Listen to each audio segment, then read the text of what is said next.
여러분, 기도를 흔히 무엇에다 비유합니까? 성도의 호흡에다가 비유하죠. 숨쉬기 운동입니다. 나 숨 많이 쉬었는데 상 주세요. 그럴 사람이 어디 있어요? 숨 안 쉬면 죽는 겁니다. 그러니까 기도 생활 한 거 가지고 이걸 뭐 자랑할 수도 없고, 이건 당연히 하는 겁니다. 그런데 사실 이번에 이렇게 기도를 이제 하게 될 때 1월 달에는 이 금요기도회를 특별 금요기도회라고 해가지고 우리 한 달 동안 한번 열심히 모여보자 이렇게 했어요. 그때는 요즘보다 좀 더 많이 오셔가지고 막 이 본당이 가득 찰 정도로 많이 오시고 그랬었는데, 그때 오던 분이 지금은 집에 계신 것 같아요. 그래갖고 여기 자리가 몇 개 비었어요.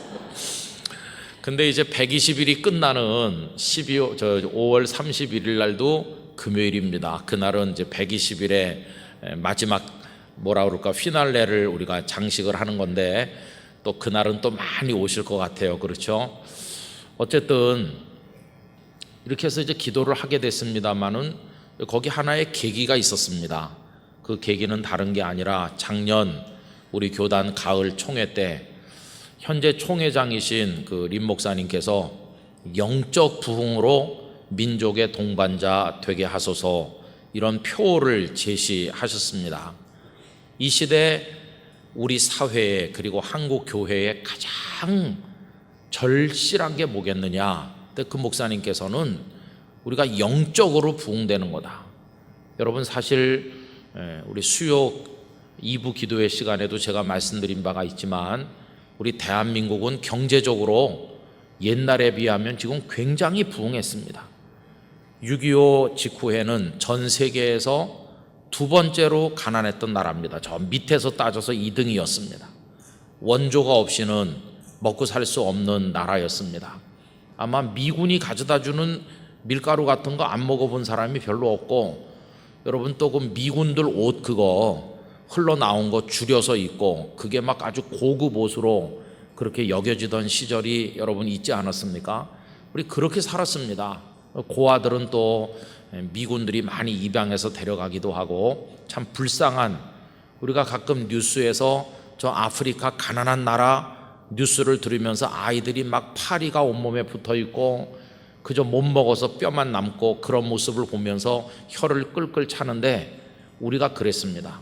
6.25 이후에 깡통찬 고아가 서울 시내 폐허 위에 있는 사진이 전 세계적으로 유명한 사진이 되고, 다 무너지고 부모가 죽고 우리 그런 가난한 나라였는데, 여러분 지금 와서 보면 뭐 이렇게 저렇게 힘드니 뭐니 우리가 투정을 하지만 다 너무 먹어서 고민인 시대가 되었고요.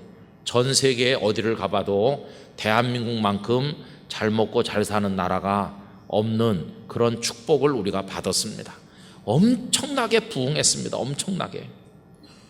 경제적 부흥, 또 뭐 문화 예술 분야에서도 얼마나 많이 대단한 부흥을 했는지 알 수 없습니다. 제가 요만했을 때 외국의 저명한 성악가 이름 들으면 와, 하늘이 냈나 보다 그 사람은, 이렇게 생각했는데 요새 우리나라에 그런 유명한 성악가들이 얼마나 많은지 모릅니다. 누가 그러는데 유럽의 중요한 오페라 무대를 막 한국 사람들이 다 점령하고 있다고. 그 다음에 생전 안 될 것 같은 발레도 이제 하잖아요. 그 다음에 나는 우리나라 사람은 피겨 같은 거는 전혀 안 되는 줄 알았어요. 그랬더니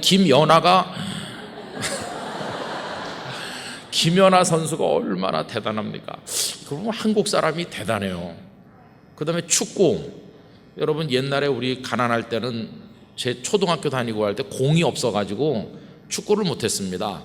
그래서 여기 그렇게 하신 분이 있는지 모르지만, 옛날에 우리 학교 다닐 때는 친구랑 의자는 따로 앉지만 책상은 하나로 붙어 있는 그런 데서 공부하신 분이 있죠.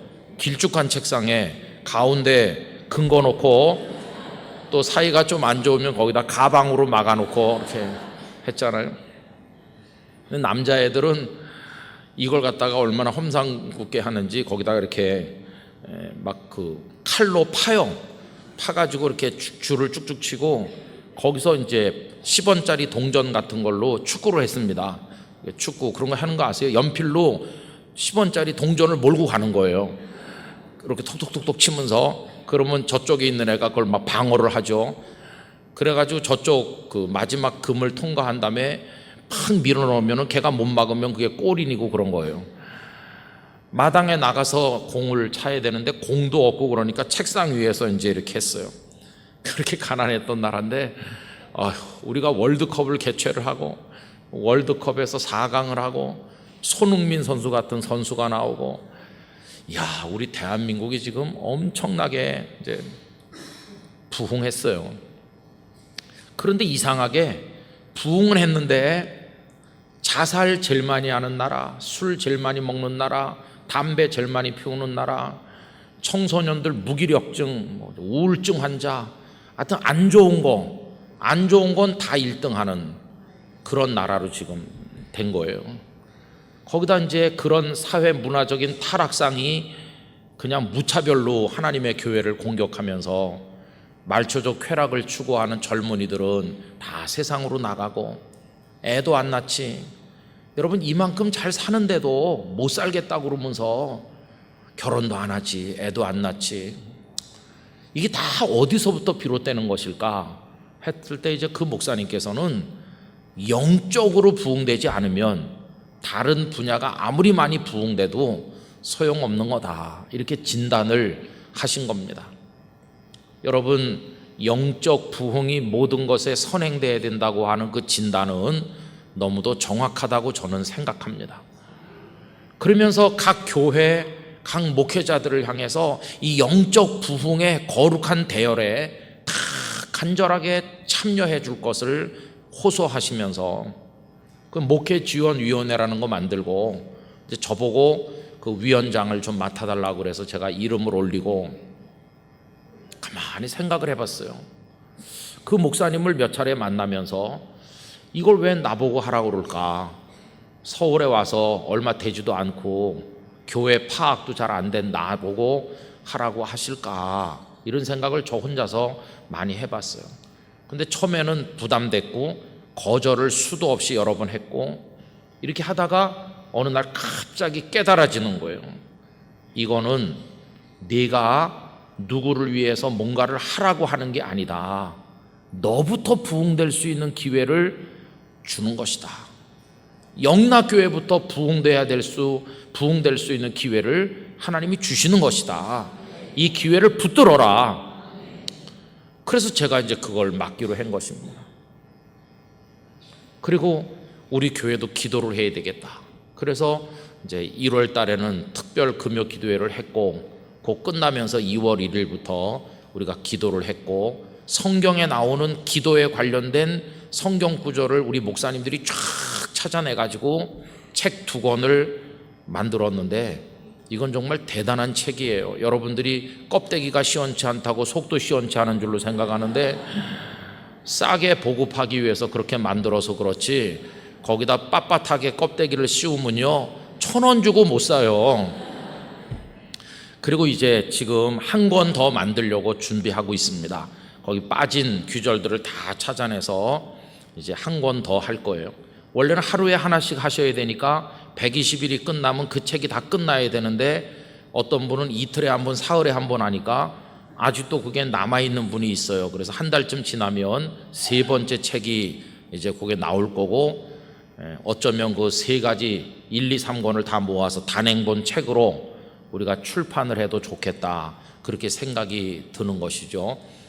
어쨌든 이제 한 줄 간증도 하고, 혹은 한 줄 간증문을 못 내신 분들도 이렇게 말씀들 나누는 거 보면 이번에 어떤 도전을 받거나 기도해야 되겠다는 부담을 느끼시거나, 좀 더 적극적으로 하신 분들은 어떤 하나님의 구체적인 역사를 체험을 했거나, 이런 분들이 우리 교회 안에 여기저기서 나타나는 것은 참 기쁜 일입니다.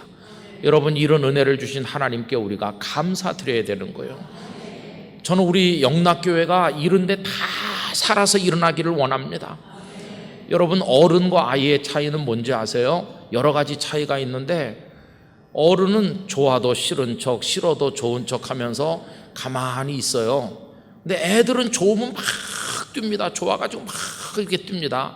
누가 뭐 선물을 주든지 하면 막 두 다리로 막 펄쩍펄쩍 뛰잖아요.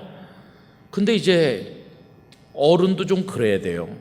하나님의 은혜를 받아도 은혜를 안 받은 척 하면서 이렇게 있고 곤란해요. 우리 옛날에 중고등학교 다닐 때 중간고사나 기말 시험 치는데 어떤 날 이상하게 시험이 잘 쳐져가지고 올백 맞는 날이 있어요. 친구가 얼굴이 울상이 돼가지고 야, 너 오늘 그 물리 그거 영어 수학 문제 풀었냐? 그러면 완벽하게 풀었으면서도 아유, 나도 시원치 않아 이렇게 연막을 치잖아요. 이게 왜 그렇게 굳어졌는지 몰라요. 나는 잘 친 것 같은데 이렇게 말하면 뭐 큰일 납니까? 그런데도 뭐 잘 쳐도 못 친 척하고, 왜 우린 그렇게 이상한 허위의식에 껍데기 의식의 노예가 되어 있는지 알 수 없어요.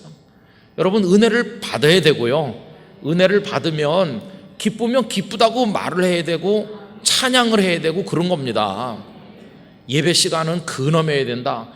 막 웃음이 나고 기뻐서 웃음이 나는데도 안 웃으려고 막 꼬집으면서 있을 필요가 없어. 우리 영락교회 예배 시간이요, 경건하되 거룩한 기쁨이 흐르는 예배가 되기를 원합니다. 성도들이 볼이 발그레하게 상기가 돼서 하나님의 은혜를 기대하는 마음이 있어서 여기 들어와서 앉기만 해도 은혜가 돼야 되는 것이에요. 내 아버지 집에 내가 또 오다니 얼마나 감사한가. 그러면서 찬양대 찬양 들을 때 눈물이 나고, 찬송가 부르면서 우리 믿음의 선배들이 100년 200년 전에 곡을 붙이고 가사를 지어 고백했던 그 찬송 나도 부르면서 정말 그렇습니다. 정말 그렇습니다. 주 안에 있는 나에게 딴 근심 있으랴. 그렇지, 주님이 내게 계신데 무슨 걱정이야. 이렇게 하면서 하고, 공중 기도하는 분이 기도하시면 그 기도가 나의 기도가 되는 것이고, 또 말씀을 들으면 다 아는 말씀이지만 내 삶에 또 적용하고 성령의 조명 가운데서 깨닫고 이렇게 하는 거 아닙니까? 그런 교회가 돼야 되는 것이죠. 무질서하지는 않으나 그 속에 하나님의 자유하시는 영의 역사를 우리가 경험할 수 있어야 되는 것입니다. 그리고 영적 부흥이라고 하는 거가 한국 교회가 살고 영락교회가 살고 우리 개인이 사는 아주 결정적으로 중요한 것이죠. 그럼 여러분, 영적 부흥은 어떻게 되면서 시작되는 겁니까? 목회자들이, 장로님들이 모여가지고 종이 꺼내놓고 몇 월 며칠부터 해서 몇 월 며칠에 부흥이 일어나게 하자, 그런다고 부흥이 일어나는 겁니까? 여러분, 이 부흥은요, 사람이 기획하는 게 아닙니다. 사람이 플랜을 세워가지고 착착착 진행하면 부흥이 된다, 그런 게 아닙니다. 영적인 부흥이라고 하는 것은 100% 하나님께서 하시는 것입니다. 하나님의 성령께서 역사하실 때만 되는 것입니다. 이스라엘 백성들이 홍해 앞에 가로막혔어요. 홍해가 넘실거리는데 인간의 노력이라고 하는 게 이만큼도 소용이 없어요. 뒤에서는 모래바람을 일으키면서 지축이 흔들리도록 병거 600성을 앞세운 애국 군대가 지금 추격해 오는데, 저기 뽀얀이 말발굽이 일으키는 먼지가 일어나고 지금 다가오고 있고, 앞에는 홍해인데 거기 무슨 기획을 세우고 그런 거 없는 거예요. 여러분, 그런데 그 완전한 절망이 얼마 후에 완전한 기쁨으로 확 바뀌었잖아요. 그게 무슨 사람이 계획을 세운 겁니까? 그렇게 될 줄 누가 알았나요? 아무도 모르는 일이 벌어졌는데 하나님의 손이 나타나신 거예요. 하나님의 능력이 나타났어요. 바다가 쫙 갈라진, 얼마나 놀랐습니까? 성경 전체를 통틀어서 가장 큰 기쁨이 표출되고 있는 장을 하나 고르라고 하면 출애굽기 15장입니다. 홍해에서 살아나왔을 뿐만 아니라 추격하던 애국 군대가 다 물속에서 죽어가고, 이제는 완전히 애국으로부터 우리가 자유를 얻은 백성이 되었구나 하는 게 확인되는 그 순간, 거기 모세가 하나님을 찬송하고 미리암과 여인들이 하나님을 찬양하는데, 그 출애굽기 15장은요 요만큼의 사심도 섞이지 않은 하나님을 향한 찬양이었어요. 기뻐서 어쩔 줄 모르고 막 부둥켜 안고 춤을 추고 그러지 않았겠어요? 그게 부흥된 모습인데, 그 부흥이 어떻게 일어났습니까? 전적으로 하나님의 개입하시는 역사 속에서 일어난 것이. 여러분, 여리고성이 무너질 때도 하나님께서 무너뜨리신 것이지 사람이 한 게 없습니다. 베드로나 요한 같은 분들은 예수님을 따라다니면서 말씀을 좀 배우긴 했지만 그들은 무능했습니다. 그 무능함의 증거가 겟세마네 동산에서 다 도망간 거 아닙니까? 겁에 질리고 비겁했고 그렇습니다. 그런데 그들이 나중엔 어떻게 변했나요? 그 많은 오순절의 순례자들 앞에서 당당하게 십자가와 부활을 증언했을 뿐만 아니라 사내들인 공에 끌려가서도 기탄 없이 말하지 않았어요. 학문 없는 평범한 보통 사람인 줄 알았더니 그들이 기탄 없이 말한다. 거기 앉아있는 사람들이 시골 사람들이 아니잖아요. 사내들인 공에 회원들이 쫙 앉아있는데 옛날 같으면 거기서 오금이 저려서 앉아있지도 못했을 거예요. 그런데 당당하게 말하잖아요. 계획을 세워서 그런가요? 성령께서 그분들을 사로잡았기 때문입니다. 그분들이 무슨 능력이 있어요? 그런데 성전 미문의 앉은뱅이 장애인을 나사렛 예수 그리스도의 이름으로 일어나 걸으라 벌떡 일어났잖아요. 그 성령께서 하시는 거예요. 여러분, 그래서 영적 부흥이 일어나려면 반드시 성령님의 역사가 있어야 돼요.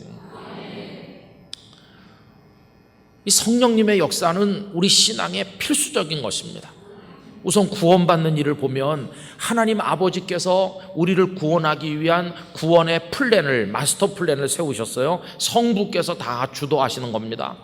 그런데 그 계획에 따라서 이 땅에 직접 오셔서 십자가 지고 부활하심으로 복음, 구원의 길을 여신 분은 성자 예수님이셨어요. 그럼 성부께서 계획하시고 성자께서 이 땅에 오셔서 이루신 그 생명의 복음을 내 것으로 받아들여서 믿어야 되는데 완악하고 닫혀있고 굳어있는 우리의 마음이 깨어지고 녹아지고 무너져 내려서 복음 앞에 무릎 꿇고 회개하도록 우리 마음속을 뒤집어 놓고 역사하시는 분이 누구십니까? 성령님이신 거예요. 그래서 성령님의 역사가 아니면 절대로 예수님을 구주로 믿을 수 없습니다.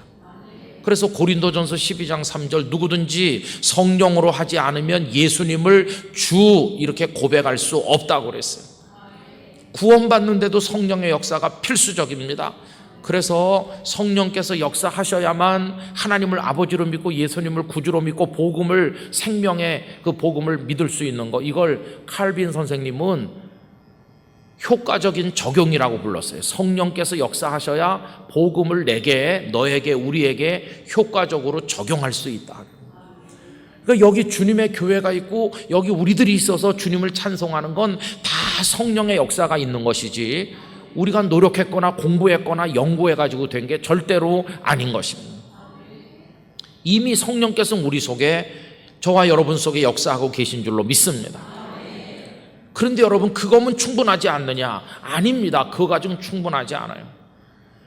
그것만 가지고는 충분하지 않고 사도행전 2장의 다락방에 임한 성령의 강력한 역사가 우리에게 필요합니다. 왜요? 사탄 마귀가 우는 사자처럼 삼킬자를 찾고 있는 이때 영적으로 승리하려면 성령의 은사가 필요하고 성령의 열매를 맺으려면 우리 안에 성령께서 임하셔야 돼요. 어떤 분은 이렇게 말해요. 성령께서는 이미 다 아니 계신 곳이 없이 우주 만물 전체에 다 와서 계시고 무소부재하신 하나님이신데 뭘 또 임하소서 임하소서 왜 그렇게 하느냐. 물론 이론적으로는 그 말도 맞는 것 같아요. 여러분, 하나님, 삼위일체 하나님은 안 계신 곳이 없다는 말이 맞아요. 어디나 다 계시죠. 그러나 그럼에도 불구하고 임하여 주시옵소서 이렇게 기도하는 이유는 뭐냐 하면 그 임재를 내가 깨달아야 되기 때문이에요. 아무리 그분이 내 곁에 와 있어도 내가 그걸 지각이 열려서 깨닫질 못하면 내게 임하신 성령이 아닌 것과 마찬가지잖아요. 배가 고파 죽겠는데 내 주머니 속에 돈이 100만 원이나 있는 걸 모른다면 있으나 마나한 거 아니겠어요? 아, 돈이 있구나. 이걸 깨달아야 내게 능력이 나타나잖아요. 여러분, 그런 의미에서 성령께서는 다 어디나 와 계시지만 내 영이 열려서 그 성령님을 만나야 되는 게 중요해요. 그 다음에 그 성령님이 주시는 능력 가운데서 내가 세상을 이기는 그리스도인으로 변화되는 게 필요하거든요. 그래서 성령께서는 우리 가운데 임하셔야 되고, 다른 표현으로 하면 성령을 받아야 되는 것이에요. 저는 영락교회가 이 영적인 일에 대해서 어둡지 않게 되기를 원합니다. 어떤 분은 이렇게 말해요. 성령님의 역사는 저 오순절 여의도 순복음교회나 하는 거지. 우리 영락교회는 근엄하게 조용히 앉아서 거룩 이렇게 하는 거예요. 아닙니다, 여러분. 그 거룩하신 하나님 아버지의 영이 바로 성령이십니다.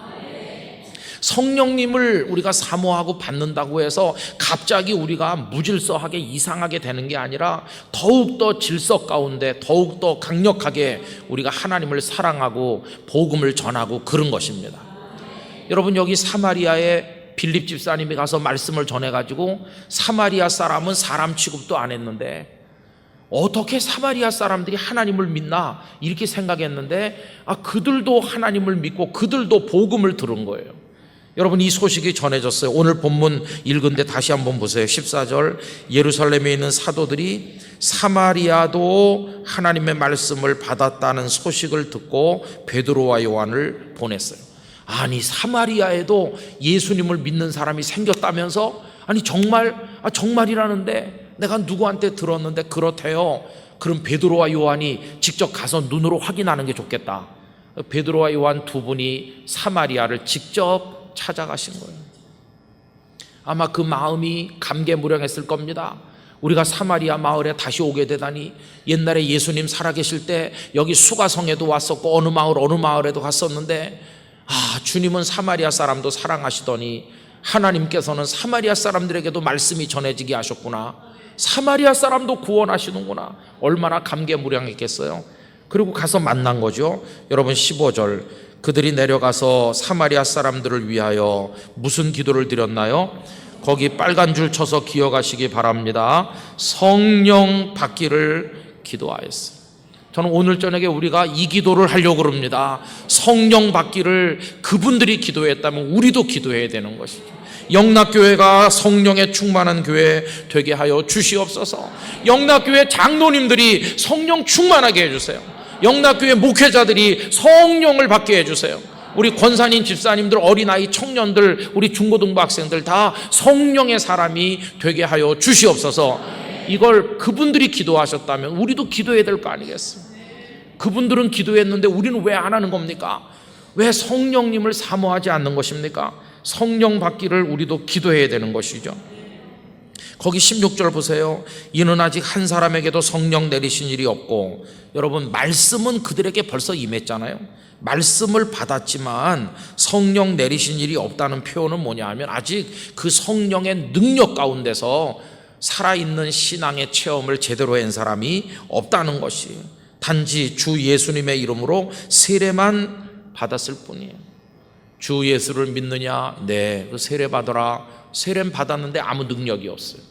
여러분, 오늘날도 세례 받고 교회 집사도 되고 재직도 됐지만 사탄 앞에 그냥 나가 떨어지고 그런 사람 얼마나 많다고요. 왜 그렇습니까? 여기 우리 안에 승리하도록 역사하시는 성령의 능력에 대해서 우리가 잘 몰라서 그런 것이죠. 이에 두 사도가 그들에게 안수하니까 성령께서 임하시는 거예요. 그런데 그 밑에 읽진 않았지만 마술사 시몬이 등장하죠. 사도들이 안수를 하니까 성령이 임하는 걸 옆에서 보더니 뭐라고 그랬습니까? 돈을 낼 테니까 나도 안수를 하면 성령을 받게 할 수 있는 그런 권세를 달라, 이렇게 말하죠. 여러분, 사람이 내가 손을 얹어줄 테니까 성령을 받을 겁니다, 이리 오세요. 그래갖고 내가 손 얹어주면 그 사람 성령 받고, 내가 안 얹어주면 못 받고, 성령 임하시는 게 내 손에 달렸나요? 그런 게 아닙니다. 사람의 손에 달린 게 아니라 성령께서 임하시고자 할 때 임하는 것입니다. 사모하는 자에게 임하시는 것입니다. 그럼 베드로와 요한이 안수할 때 성령이 임한 건 뭐냐?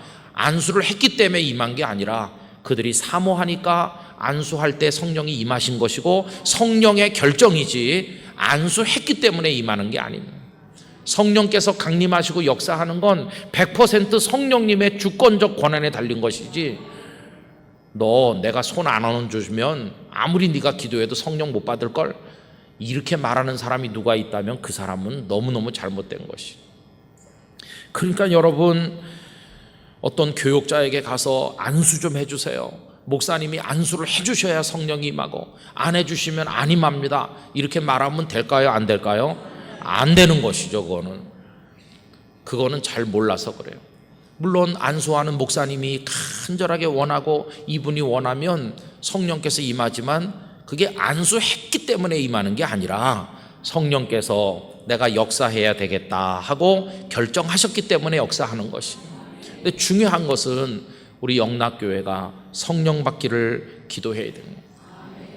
저는 120일 끝난 다음에 우리가 성령을 사모하면서 우리 속에 역사하시는 성령의 능력을 모른다면 그냥 120일 그때 했었었다 이렇게 하고 끝날까 봐 그게 제일 걱정이에요.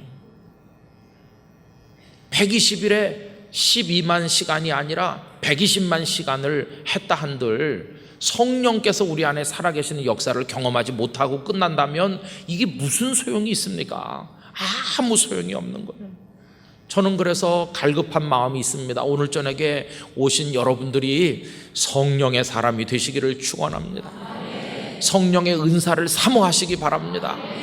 고린도 전서에 집중적으로 말씀되는 성령의 은사들이 많잖아요. 지식의 말씀의 은사, 지혜의 말씀의 은사, 영을 분별하는 은사, 통변의 은사, 방언, 신유, 예언의 은사, 온갖 은사, 사랑의 은사까지 포함해서 어떤 분은 50가지가 넘는 은사가 성경에 나와 있다고 그러는데, 주여 내가 주님의 사람으로 살아가는데 필요한 은사를 저에게 주시기를 원합니다.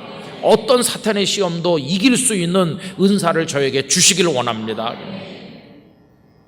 그런 게 우리에게 있어야 되는 것이. 저는 영락교회 목사로서 주일날 장로교 목사같이 점잖게 설교합니다. 성도 여러분 안녕하셨습니까? 이렇게 하지. 근데 저도요 순복음교회 목사같이 할 수 있습니다. 안 해서 그렇지. 근데 그런 말이 얼마나 잘못된 말이에요. 주님이 보실 때 순복음교회나 장로교회나 감리교회나 침례교회나 주 예수님의 이름으로 구원받는 줄 아는 사람들은 다 똑같은 사람이에요. 다 똑같이 죄인이었어요. 다 똑같이 희망 없었어요. 성령님께서 역사하시고 마음을 열어 예수님의 복음을 믿게 하지 않았더라면 다 똑같이 멸망했을 존재들이에요. 어느 교회 어느 교단에서 신앙생활 하든지 오늘 내가 주를 위해서 할 수 있는 건 다 주님의 은혜인 것이에요. 그러니까 장로교 목사는 이렇게 해야 되고 순복음교회 목사님은 저렇게 해야 되는 무슨 공식이 있느냐, 그런 거 없어요. 누구에게나 성령님의 역사가 필요해요. 누구에게나. 여러분 2000년 교회 역사를 보면 감당하기 힘든 부흥이 일어났을 때가 몇 번 있거든요.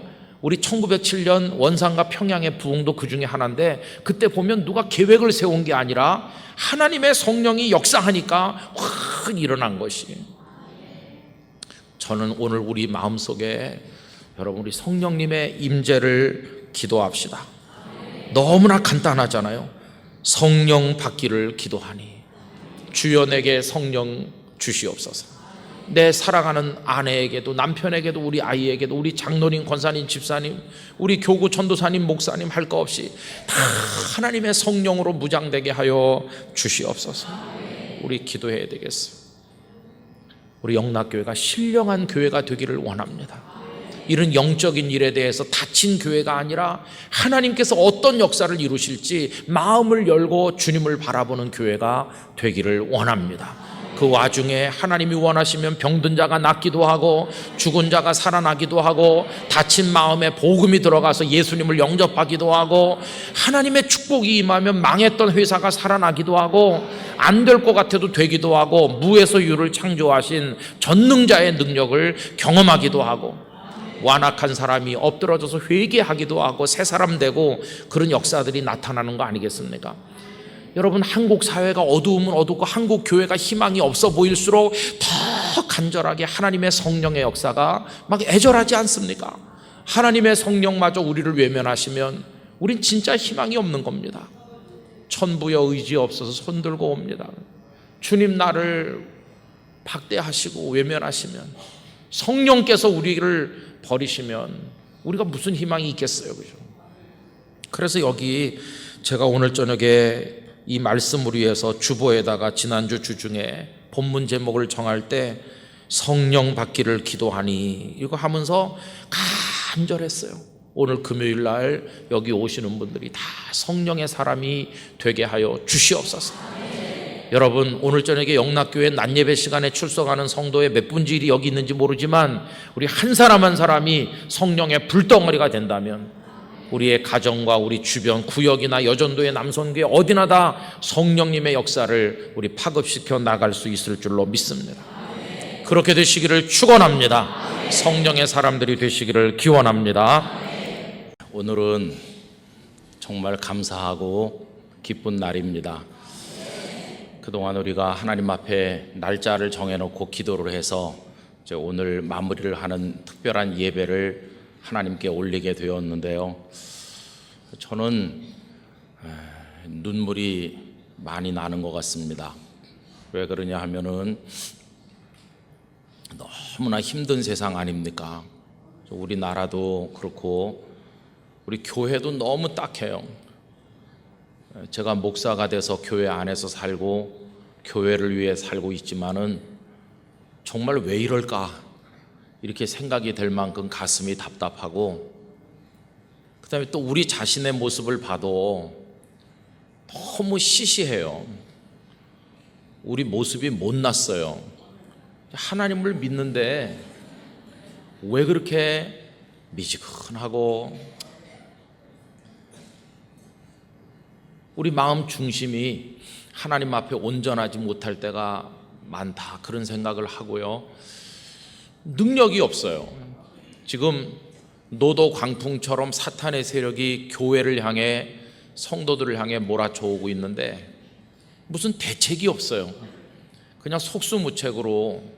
그래서 이제 가을철이나 봄철에 여러 교단들의 총회가 되면은 한 해 동안 그 소속된 교회들이 어떻게 지났는지를 보고를 하는데 보면은 너무나 마음이 아픕니다. 예수님께서는 생명의 복음을 땅끝까지 증거하게 될 것을 말씀하셨건만 하나님 살아계시고 하나님의 복음이 역사하는데 어떻게 된 게 다 이렇게 쪼그라들고 있어요. 풍선 바람 빠지듯이. 그럼 왜 그렇겠습니까? 우리가 너무 시시한 겁니다. 여러분, 옛날에 우리 선배들이 신앙생활할 때 뭐 산에 올라가서 바위를 움켜잡고 기도하고 나무 뿌리를 뽑으면서 기도했다, 그런 얘기 우리 들었는데 지금은 그런 얘기를 들을 수가 없어요. 영적인 열기가 다 바닥에 내려가서 요새는 예수님 잘 믿는 사람이 그저 주일 예배 안 빠지는 정도 수준으로 떨어졌어요. 주일 예배 드리는 것도 뭐 대단한 신앙인인 것처럼 생각해요. 여러분, 그거는 아주 기초 중에 기초입니다. 근데 그것도 힘들어 할 만큼 영적 체질이 너무너무 허약해요. 주님을 어떻게 사랑하고 주님의 복음을 위해서 어떻게 나를 드릴 것인가, 이런 데 대한 생각보다는 요만량한 자기 자존심을 지키면서 뭐 주님을 위해서 자기를 뭐 이렇게 하는 게 아무것도 없어요. 저 같은 목사도 다 자기 생각만 하는 경우가 많지 교회를 생각하지 않아요. 저는 곳곳에서 오히려 어떤 목사님이 그 교회 부임을 해서 교회 분쟁의 원인이 되기도 하고 성도들의 마음을 아프게 하기도 하고 교회를 힘들게 만든다, 그런 얘기 들으면 참 너무나 마음이 아픕니다. 교회를 세워야 될 목회자가 교회를 허문다. 왜 그렇게 됐을까? 그 다음에 하나님의 교회를 위해서 온몸을 불태워 바치도록 장로님이 되고 권사님이 되고 이렇게 되신 분들이 교회에서 주인 노릇하고 하나님의 교회를 허물고 있다는 얘기를 들으면은 막 억장이 무너집니다. 우리가 왜 이럴까? 여러분, 우리 사회가 다 부패하고 썩고 그래도 하나님의 교회가 생명의 등대가 돼야 되는데 다 등불이 꺼진 등대처럼 그런 지경에 있는 걸 생각해 보면 너무나 안타까운 거예요. 우리에게 무슨 희망이 있나, 그런 생각이 들 때가 있어요. 그런데 여러분, 그렇게 생각할 때 희망이 어디 있습니까? 희망은 오직 우리 하나님밖에 없으세요. 하나님이 살 길입니다. 하나님밖에 우리를 건지실 분이 없습니다. 그 하나님과 우리를 연결시키는 끈이 뭐냐? 기도밖에 없는 겁니다. 기도밖에. 그런데 기도를 하지 않아요. 기도하지 않으니까 이게 얼마나 심각한 문제인지 알 수가 없어요. 그래서 여러분, 어떻게 하면 죽은 내 심령에 다시 하나님의 역사가 나타나도록 힘이 다 빠진 이 땅의 교회들이 다시 살아날 수 있도록 할 것인가? 하나님께서 문 닫아 걸으셨으면 진짜 희망이 없을 뻔했는데 다행히 하나님께서는 문 열어놓고 부르짖어 기도하라고 말씀하시는 거예요. 기도를 할 수 있도록 기회를 주신 걸 생각하면 너무나 감사한 거예요. 기도마저 할 수 없는 상황이 온다면 어떡할 뻔했어요. 그런데 기도할 수 있는 기회를 주시고 구하라, 찾으라, 두드리라 하시니 우리에게 기도하면 너희가 내 이름으로 구하면 이룰 것이라고 얼마나 많이 말씀하셨어요. 기도할 수 있는 특권을 주신 우리 하나님 너무너무 감사합니다. 하나님 정말 감사해요. 기도할 수 있도록 해주셔서 감사합니다. 이렇게 생각하니까 기도를 할 수 있었다는 게 너무너무 감사해요. 여러분, 기도는 절대로 헛된 것이 없습니다. 오늘 당장 내 눈앞에 이루어지지 않은 것 같아도 하늘나라에 다 쌓여 있고 하나님의 때가 될 때 우리에게 이루어질 것입니다. 기도해서 키운 자식들은 결코 잘못되는 법이 없습니다.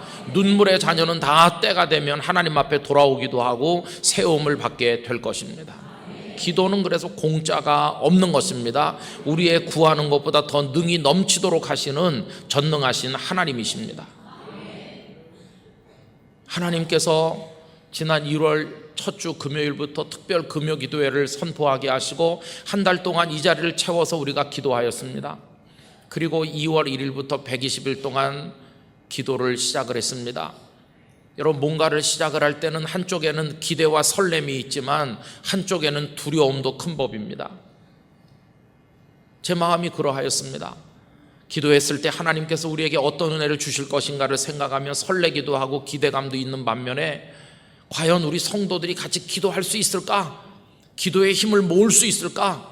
그냥 몇 사람 기도하다가 끝나버리는 거 아닌가? 그런 두려움도 없지 않아 있었지만 도전하지 않는 자는 얻을 수 없으니까, 하나님은 기도하는 자에게 축복하실 것을 곳곳에 말씀하셨으니까 기도를 시작하게 된 것입니다.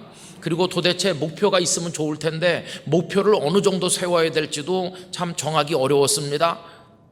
그런데 그냥 성령께서 하루에 1000시간은 기도해야 되지 않느냐, 그래서 12만 시간을 정해놓고 기도했는데 아까 영상에서 보는 것처럼 하나님께서는 좀 더 기도하도록 은혜를 주셨으니 얼마나 감사한지 모르겠습니다.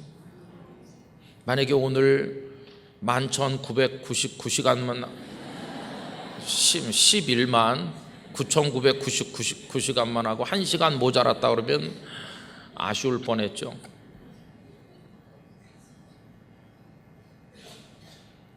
하나님은 어떤 분이십니까? 넘치게 하셔서, 옛날 쌀 장사 같아요. 한 말 주세요 그러면 위에다가 더 이렇게 해서 누런 봉지에 쏟아주는 거, 옛날에 그렇게 쌀 사다 먹었죠. 하나님은 언제나 더 주시는 분이세요. 그래서 기도할 수 있었다는 데 대해서 너무너무 감사하고 눈물이 나고 그런 거예요. 오늘 찬양대도 같이 올라오셔서 아마 좀 고민 중에 계실 거예요. 야, 우리 시온하고 우리 찬양대 금요일날 연습하는 이 연습을 날짜를 바꿔야 되나? 금요일날 연습하는 한 예수님 올 때까지 금요기도에 못 올 텐데 아마 지금 고민이 굉장히 많으실 것 같아요. 그렇죠? 하실 것 같아요. 그리고 거리가 너무 멀고 몸이 불편해서 못 오시는 분도 참 안타까우실 것 같아요. 그러나 하나님께서 우리를 다 영으로 엮어주실 것을 믿습니다. 오늘 저녁에는 긴 설교를 하려고 하지 않습니다. 오늘 부른 이 엘리야의 하나님, 나의 하나님, 이 찬양을요, 제가 이 찬양을 오늘 불러달라고 부탁을 했습니다. 왜냐하면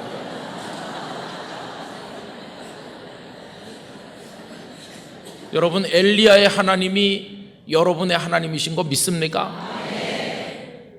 그 하나님이 아직 살아계신 게 맞나요? 거기 찬양 속에 이런 게 나옵니다. 주님은 분명히 살아계신 하나님, 이렇게 나오죠. 아까 가사 속에. 여러분 그거 믿으세요? 엘리야 때가 어떤 시대입니까? 캄캄했습니다. 아합과 이세벨이 다스리던 북왕국 이스라엘은 온데 바알과 아세라마 온갖 우상으로 가득 찼습니다. 빛이라고는 한 줄기도 없던 흑암의 세상이었습니다. 그리고 하나님께서 진노하셔서 그 땅에 우로가 그치고 땅이 다 갈라터지고 먹을 게 없는 고통이 와도 이 아합을 비롯한 지도자들은 하나님 앞에 나오지 않았습니다. 아무 희망이 없는 시대였습니다. 그리고 엘리야 혼자 남은 것처럼 어려운 때였습니다. 물론 무릎 꿇지 않은 7,000명이 있다고 말씀하셨지만 그들이 다 나타나서 활동하지 않았기 때문에 그 악과 맞서는 사람은 엘리야 한 사람인 것처럼 보였습니다. 그 어려운 때 엘리야가 한 게 무엇입니까? 두 가지입니다. 첫째로 하나님은 살아계시다, 그걸 믿은 것입니다. 여러분 850명의 우상의 선지자들을 갈멜산 꼭대기에다 모아놓고 기도해서 불이 내려서 재물을 태우는 신이 살아계신 참 신인 것을 내기를 해보자고 제안할 때, 만약에 엘리야가 하나님이 살아계신 하나님이신 걸 믿지 않았더라면 어떻게 그런 제안을 할 수 있었겠습니까? 여러분 엘리야의 하나님은 살아계신 하나님이셨습니다. 하나님 살아계신 줄 믿습니다. 그게 그의 속에 있었기 때문에 당당하게 살아계신 하나님을 의지하고 그들에게 도전할 수 있었던 것입니다. 여러분 오늘 우리는 죽은 하나님의 이름을 부르면서 하나님의 영전에 명복을 비는 식으로 따라다니는 그런 사람 아닙니다. 하나님은 그때나 지금이나 살아계신 생명의 아버지 하나님이십니다. 오늘도 우리 속에 역사하시고 우주 만물 속에 역사하시고 이 땅의 교회들이 초라해져 보여도 교회를 지탱하시고, 문화혁명 때 중국의 교회가 없어진 것처럼 보였지만 문화혁명의 와중에서도 지키시고 지금 1억 5천만 명 이상의 성도가 있도록 중국 땅에 역사하신 하나님이십니다. 그 하나님 북한의 지하교회를 살려내실 것이라고 저는 믿습니다. 희망이 다 끊어져도 살아계신 하나님이 희망이십니다. 그 하나님을 영락교회가 붙들어야 되는 것입니다. 영락교회의 희망은 하나님밖에 없습니다. 한국교회의 희망도 하나님밖에 없습니다. 여러분이 하나님이 살아계신 하나님이신 거 이거 믿지 못하면 우리에게는 아무 희망이 없습니다. 너무너무 애절하고 간절한 이야기죠. 하나님은 살아계신 하나님이십니다. 두 번째가 뭡니까? 그 살아계신 하나님을 믿고 하나님 앞에 부르짖은 것입니다. 여호와여 내게 응답하옵소서, 내게 응답하옵소서. 저녁 소재 드릴 때 나가서 제단을 만들고 거기다 물을 가져다 붓고 무릎 꿇고 하나님을 향해 부르짖을 그 엘리야의 모습을 한번 상상해 보세요. 그 바알과 아세라의 선지자 850명과 그 아합과 많은 백성들이 지켜보는 가운데 고독한 영적 싸움을 싸우는 것입니다. 하나님 응답해 주시옵소서. 근데 하나님께서 불러서 응답하셨어요. 거기 도랑의 물까지 다 핥아서 아무것도 남은 게 없도록 하나님께서 역사하셨어요. 여러분 오늘날까지 복음이 전해 내려온 것이 똑똑하고 지혜로운 사람이 많아서입니까? 아닙니다. 하나님께서 부르짖는 자에게 응답하시고 역사해 주셨기 때문인 것입니다. 저는 믿습니다. 밤이 더 캄캄하고 어두울수록 작은 불도 더 밝게 여겨지는 것처럼 대한민국 사회가 어두워지고 더 캄캄해질수록 기도하는 자가 밝히는 등불이 더 빛날 거라고 믿습니다. 그래서 우리는 기도해야 되는 것입니다. 저는 오늘이 영락교회 역사의 한 페이지가 될 거라고 믿습니다. 여러분 오늘 저녁에 오신 분은 역사의 현장을 보는 것입니다. 이 120일의 기도가 어떻게 하나님 안에서 한 매듭이 마무리되어지는 것인지, 그리고 앞으로 살아계신 하나님을 의지하면서 어떻게 계속 기도할 것인지, 여러분 그 하나님을 우리는 구체적으로 체험하길 원합니다. 그래서 오늘도 내 속에 역사하셨고 나의 마음의 제단에 응답해 주셨고 용기를 주시고 일어서게 하신 그 하나님을 매일같이 밤이나 낮이나 체험하면서 그런 하나님을 의지하고 승리하는 영락교회 성도들이 되시기를 축원합니다. 여러분 우리 신앙은 막 살아 있어야 됩니다. 살아서 펄펄 뛰는 그리스도인이 되어야 되는 것입니다. 이 살아계신 하나님 예수 그리스도의 생명의 복음을 능력 있게 전해야 됩니다. 여러분, 예수님을 믿는 사람인 게 무슨 죄입니까? 나가서 당당하게 나는 그리스도인이라고 말하고 사람들 앞에 절제된 품위 있는 삶을 살고 모든 사람이 흠모할 만한 정결한 사람으로 어디 가서나 등불 노릇하고 소금 노릇하면서 당당하게 예수님의 생명의 복음을 전하며 그 하나님의 역사를 이 대한민국 땅에 전하지 않으면 이 땅에 희망이 없는 것입니다. 그러려면 여러분, 하나님의 역사가 우리 교회에 있어야 됩니다. 저는 영락교회가 활 타오르는 그런 성령의 불길이 뜨거운 교회가 되기를 원합니다. 뭐 그런다고 무질서하게 이상하게 된 그런 뜻이 아닙니다. 경건하고 질서 있고 우리가 하나님을 깊이 사랑하고 그리고 우리 가슴 속에서부터 이런 거룩한 불길이 타올라야 된다는 것입니다. 여러분, 이 기도가 오늘로 끝나는 것이 아닙니다. 여기 지금 다 담아서 하나님 앞에 올려놓은 이런 퍼포먼스 비슷한 걸 했는데 뭐 여기 올려놓는다고 하나님이 아시고 안 올려주면 모르실까요? 하나님 다 우리가 기도하기 전에도 우리 사정을 알고 계십니다. 다 알고 계신데 왜 기도하라고 하십니까? 기도한다는 것은 내가 하나님을 믿는다는 걸 표현하는 방법이고 기도할수록 하나님과 영적으로 가까워진다는 뜻이 있는 것입니다. 그래서 우리는 기도를 해야 되는 것이죠. 저는 오늘 부른 이 찬양을 너무너무 좋아합니다. 희망 없던 시대에 홀로 서 있는 고독한 하나님의 사람. 어떤 때는 내 모습과 같구나. 그러나 그가 어떻게 승리할 수 있나? 그리 시냇가의 까마귀에게 먹을 걸 주어서 그에게 먹여 살게 하시고 호렙산 세미한 음성으로 그를 살게 하시고 그의 생애 끝까지 인도하신 분, 그러다 하늘로 승천하게 하신 분 누구신가? 하나님이셨습니다. 엘리야의 인생 빼기 하나님 하면 남는 거 아무것도 없습니다. 그러나 어떻게 그는 위대한 선지자의 대표가 될 수 있었나? 그 살아계신 하나님을 믿고 그 하나님 앞에 응답하옵소서 부르짖음이 있어서 그가 그런 승리자가 된 것입니다. 여러분, 하나님을 믿으며 사는 신앙생활은 복잡한 논리를 전개하는 게 아닙니다. 오래 믿은 경험을 들춰내는 것도 아닙니다. 오늘 이 시점에서 그 하나님을 어떻게 내가 믿음으로 붙들고 살아갈 것인가, 그것만이 중요한 것입니다. 좀 소박하고 거칠지만 생명력 있는 믿음을 우리 영락교회가 가지게 되기를 간절히 원하는 것입니다. 여러분, 120일은 끝나지만 앞으로도 120일은 얼마든지 남아있고 계속될 것입니다. 주님 오시는 날까지 우리들의 가정과 교회가 기도하는 공동체로 남기를 원합니다. 그래서 한 줄 간증문을 계속 써서 우리가 홈페이지에 올릴 것입니다. 그리고 계속 앞으로도 여기 지금까지 했던 것처럼 베델 기도실과 여기 본당에 그 날짜에 기도하도록 우리가 준비할 것입니다. 여러분, 앞으로도 계속하고 더 열심히 하고 하나님의 그 은혜의 맛을 보아 알라고 하셨으니까 하나님의 은혜를 맛보는 성도들이 되시기를 원합니다. 하나님은 우리에게 귀 기울여서 우리의 기도를 들으시고 눈을 뜨셔서 우리를 바라보시는 분이십니다. 지금도 하나님의 시선이 우리를 향하고 계시고 하나님의 귀가 우리를 향하고 있는 줄로 믿습니다. 오늘 저녁에 오신 여러분들을 충심으로 축복합니다. 여러분들의 영혼이 잘 되시기를 축원합니다. 범사가 잘 되시기를 원합니다. 강건하시기를 원합니다. 그리고 신명기 28장의 복이 여러분에게 임하여서 아까 부른 찬송, 말씀에 목숨을 거는 사람 찬양을 했는데 말씀을 삼가 듣고 지키는 자에게 주시는 복, 들어가도 나가도 성읍에 있으나 들판에 있으나 떡반죽 그릇 우양의 새끼 몸의 소생에게 주시는 하나님의 복이 여러분들의 가정에 충만하시기를 기원하는 것입니다. 내가 깊은 곳에서 불러 아랜다고 인생의 많은 어려움마다 하나님을 부르시고 거기서 일어서시고 거기서 승리하시게 되기를 원하는 것입니다. 저는 영락교회를 하나님께서 반드시 은혜의 센터같이 만드시고 샘이 솟는 곳이 되게 하실 줄로 믿습니다. 그래서 여기서 솟아오른 강물과 같은 그런 은혜가 서울 장안 곳곳에 흘러 넘치게 되기를 원하고 갈 곳 잃은 영혼들에게 여러분의 입술과 사랑을 통해 복음이 전파되게 되기를 간절히 기원합니다. 우린 반드시 일어서야 됩니다. 이렇게 밀려서 후퇴하다가 다 쓸어서 죽으면 안 됩니다. 여러분, 동성애도 이겨야 되고 부정과 부패도 이겨야 되고 이단과 사이비도 다 이겨야 되는 것입니다. 주님이 살아계시기 때문에 우리는 할 수 있는 것입니다. 그리고 그 비결은 기도밖에 없습니다. 기도밖에는 정말 없습니다.